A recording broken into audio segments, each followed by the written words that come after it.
테슬라 소식입니다. 1. 우버 2023년까지 테슬라 전기차 5만 대 렌트. 우버는 27일 렌터카 업체 허츠와 제휴해 테슬라 차량을 차량 호출 서비스용으로 임대하기로 했다고 밝혔다고 미국 언론이 보도했다. 허츠는 앞서 테슬라의 저가형 세단인 모델 3 10만 대를 구매한다고 발표했다. 이 차량의 절반을 우버가 공급받기로 한 것이다. 우버 운전사들은 11월 1일부터 미국 로스앤젤레스와 샌프란시스코, 샌디에이고, 워싱턴 DC에서 허츠의 렌터카 프로그램을 통해 2021년형 모델 3을 빌려 운영할 수 있다. 수준의 미국 다른 지역으로도 확대될 예정이다. 렌트 비용은 세금 수수료를 빼고 주당 $334에서 시작하지만 시간이 지나면 $299 또는 이하로 떨어지게 된다. 우버는 전기차를 모는 운전사에게 1회 운행 때마다 $1를 더 지급한다. 우버는 이번 합의가 배출가스 제로 달성을 위한 조치라며 이를 통해 운전자들이 연료비를 절약해 수입을 늘릴 수 있을 것이라고 밝혔다. 우버는 2030년까지 미국에서 전면 전기차로 전환하겠다고 약속했다. 허츠로서는 이번 협업이 올해 6월 파산보호 졸업 이후 사업의 추진력을 확보하려는 노력이라고 월스트리트 저널은 지적했다. 지난해 5월 신종 코로나 바이러스 감염증 사태가 터지면서 파산보호 절차에 들어갔던 허츠는 렌터카로 전기차를 확보하고 충전 인프라를 구축하는 데 집중적으로 투자하고 있다.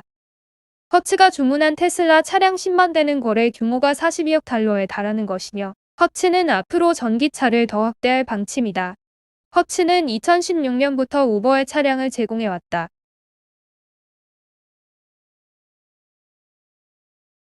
애플 소식입니다. 1. 재생에너지 협력사 175개 선정. 애플이 오는 2030년까지 전체 생산 공정에 대한 탄소 중립을 선언한 가운데 100% 재생에너지를 사용하는 협력사를 175개 선정해 발표했다. 지난 3월 기준 110개 협력사에서 65개 기업이 더 추가된 이번 명단에는 삼성, SDI, 포스코 등 한국 기업들도 이름을 올렸다.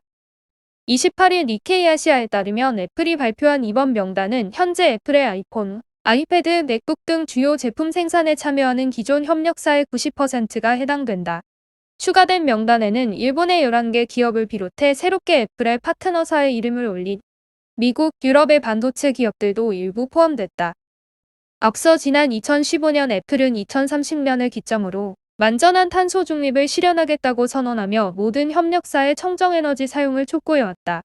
이에 폭스콘과 같은 대표적인 제조 협력사를 비롯해 한국의 SK하이닉스, LG 디스플레이 등 110개 업체의 재생전력 사용을 요구했다. 이번에 새롭게 추가된 65개 기업들 중에는 일본의 재팬 디스플레이와 같은 오랜 파트너사를 비롯해 국내 기업 중에는 삼성, SDI, 포스코, LG에너지솔루션, 범천정밀, 거구전자, 미래하이테크, 영풍전자 등이 이름을 올렸다. 대만의 터치스크린 제조사인 TPK 등이 이름을 올렸다. 해당 기업들은 애플이 요구하는 까다로운 재생에너지 기준을 모두 통과한 것으로 알려졌다. 아시아뿐만 아니라 미국, 유럽 등에서도 새로운 반도체 기업들이 이름을 올린 것도 눈에 띈다. 미국의 대형 메모리 반도체 기업인 웨스턴 디지털과 독일 최대의 반도체 기업으로 차량용, 전력칩, 센서 등을 생산하는 인피니언 테크놀로지도 애플의 재생에너지 파트너에 합류했다. 니케이 아시아는 이번 애플의 재생에너지 협력사 발표에 대해 탄소 중립에 적극적으로 대처하지 않는 기업들은 앞으로 애플과 같은 글로벌 기업과의 거래에서 불리한 입지를 차지하게 될 것으로 전망했다. 기후위기에 대한 우려가 글로벌 대기업들을 압박하면서 이 같은 흐름은 애플뿐만 아니라 다른 빅테크 역시 비슷한 정책을 채택하고 있다. 국내 전자업계 관계자는 애플이나 구글과 같은 기업들은 이미 수년 전부터 재생에너지를 사용해 부품을 만들지 않으면 협력사를 바꾸겠다는 방식으로 주요 아시아 협력사들을 압박해왔다며 친환경적인 제품 생산 과정 역시 글로벌 사업 경쟁력의 핵심 요소가 됐다는 의미라고 설명했다. 마이크로소프트 소식입니다. 1. 2024년까지 데이터 센터 물 사용량 95% 줄인다. 마이크로소프트가 현지 시간 27일 지속 가능한 데이터 센터 발전을 위한 청사진을 제시했다. 마이크로소프트는 지난해 1월 2030년까지 탄소 네거티브를 실현하겠다는 목표를 밝혔다. 이후 클라우드 수요 증가로 세계가 직면한 데이터 센터 운영 및 엔지니어링 과제를 해결하기 위해 광범위한 연구와 투자를 진행해왔다.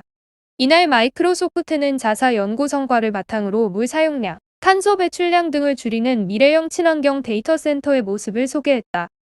이에 마이크로소프트는 2024년까지 자사의 증발식 냉각 데이터 센터 운영에 필요한 물 사용량을 연간 약 57억 리터 감축하겠다고 밝혔다.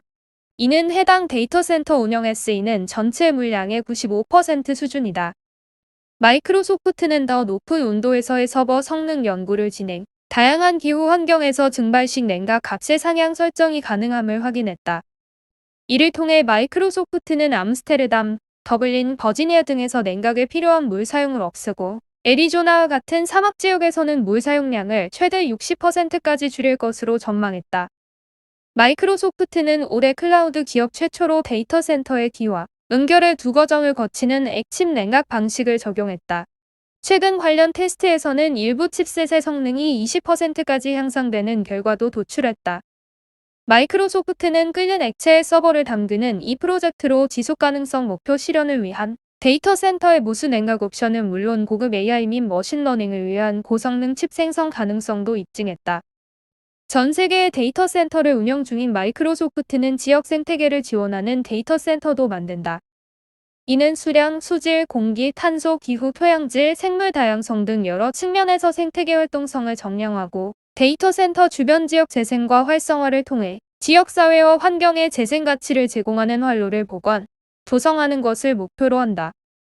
마이크로소프트는 이러한 접근 방식이 생태계 활동성을 75%까지 복원할 것으로 기대했다. 데이터 센터 건설 과정에서 발생되는 탄소 발자국도 감축된다.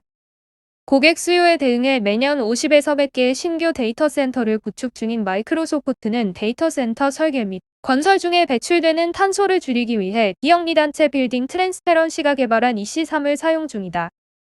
EC3은 건설 프로젝트별 총 탄소량을 관리하는 도구로 마이크로소프트는 이를 통해 콘크리트와 철에 내재된 탄소를 약 30에서 60% 줄일 것으로 예상한다. 이날 마이크로소프트는 지속가능성 목표 실현의 새로운 이정표가 되는 주요한 활동들의 추진 현황도 공유했다. 마이크로소프트는 업계 최초로 순환센터를 만들어 서버의 수명 주기를 연장하거나 재사용의 낭비를 최소화하고 있다. 마이크로소프트 순환센터에서는 AI 알고리즘을 활용해 폐기된 서버와 기타 하드웨어 부품을 분류하고 재활용할 수 있는 부품을 파악한다. 마이크로소프트는 향후 1년간 이 모델을 자사의 모든 클라우드 컴퓨팅 자산으로 확장하고 90%의 재사용률을 달성할 계획이다. 협력사 및 파트너사와의 협업을 기반으로 공급망 전체의 탄소 배출량도 감축하고 있다. 최근 탄소 정보 공개 프로젝트 보고에 따르면 마이크로소프트의 최고 공급업체들은 탄소 배출량 감소를 지원하기 위해 총 2,100만 톤의 이산화탄소 환산 수치를 줄였다.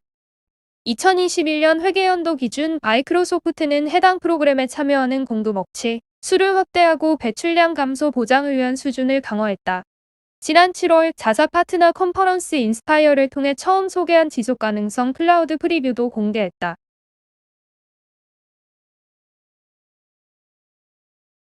아마존 소식입니다. 1. 기후변화 막기 위한 스타트업의 투자. 아마존이 기후사약 펀드에서 세계 스타트업에 추가로 투자한다고 발표했다. 27일 CNBC에 따르면 아마존은 먼저 리지언트 파워에 투자한다. 텍사스 오스틴에 본사를 둔 스타트업으로 경쟁 제품보다 충전이 빠르고 탄소 발자국이 적은 전기차 충전 기술을 개발하고 있다. 아마존은 2030년까지 10만 대의 전기 배송 차량을 배치한다는 목표를 달성하는 데 도움이 될 것으로 기대했다. CMC 기계에도 투자한다. 이 회사는 각 주문별로 제품의 정확한 사이즈에 맞춘 박스를 만들어 플라스틱 충전재가 필요 없다. 초저탄소연료를 개발하는 인피니엄에 대한 투자도 늘렸다. 이 회사는 화석 연료 기반의 디젤, 제트 연료의 대안으로 항공 운송, 해상 화물 등에 사용할 수 있는 연료를 개발하고 있다. 아마존은 각 회사당 얼마를 지원했는지 밝히지 않고 있다. 아마존은 지난 6월 기후변화와 지구온난화를 막기 위해 20억 달러 규모의 펀드를 조성했다. 지금까지 제조업, 에너지, 식품, 농업 등 11개 회사에 투자했다. 쿠팡 소식입니다. 1. 31만 명 개인정보 유출. 28일 쿠팡에 따르면 26일 오후 약 1시간 동안 쿠팡 앱에서 상품을 주문한 후 확인하는 단계에서 본인이 아닌 다른 회원의 이름과 주소 일부가 앱 상단에 노출되는 사고가 발생했다. 앱 개선 작업을 벌이다가 벌어진 사고로 약 31만 명의 이용자 개인정보가 유출됐다. 다음 날인 27일 쿠팡은 강 대표 명의의 사과문을 내고 이용자들에게 문자 메시지를 보내 거듭 사과했다. 강 대표는 사과문을 통해 애플리케이션 개선 작업 중 일부 회원에게 다른 사람의 성명과 주소 정보가 일시적으로 노출된 것을 자체적으로 파악했다면서 정보 노출을 인지한 즉시 필요한 보안 조치를 완료하였으며 정확한 원인과 경과 등을 파악해 한국인터넷진흥원에 신고 절차를 진행하고 있다고 설명했다. 그러면서 쿠팡을 믿고 이용하는 고객분들에게 이런 불미스러운 일이 발생된 점 깊이 사과드린다면서 앞으로도 쿠팡은 개인정보 보호와 재발 방지를 위해 필요한 모든 노력을 기울이겠다고 덧붙였다. 개인정보보호위원회는 27일부터 이번 쿠팡 개인정보 유출 사고에 대한 사실관계 조사에 착수했다. 개인정보위는 이번 조사에서 쿠팡이 밝힌 사고 관련 사실관계가 맞는지 그리고 현행법에 명시된 개인정보 보호 조치 의무를 이행했는지 들여다볼 계획이다.